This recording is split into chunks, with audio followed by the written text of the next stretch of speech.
All right, Ram. I have another question here for you. I don't know. When you look at me like that, I don't know if I want to answer these questions or what you're going to be asking me. All right, I'm sure you can bang this one out in no time. Okay, question is, what's wrong with buying a house with poly B piping?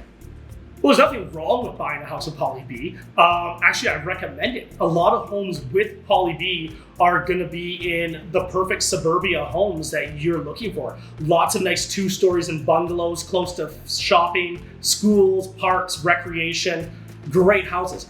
The big problem with buying a house with poly B that you won't be able to find when you're purchasing this is getting home insurance. So home insurance, usually you can't get home or apply for home insurance until you're about 30 days away from possession.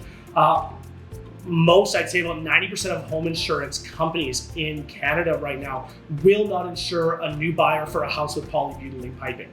So that's going to be your biggest issue right now.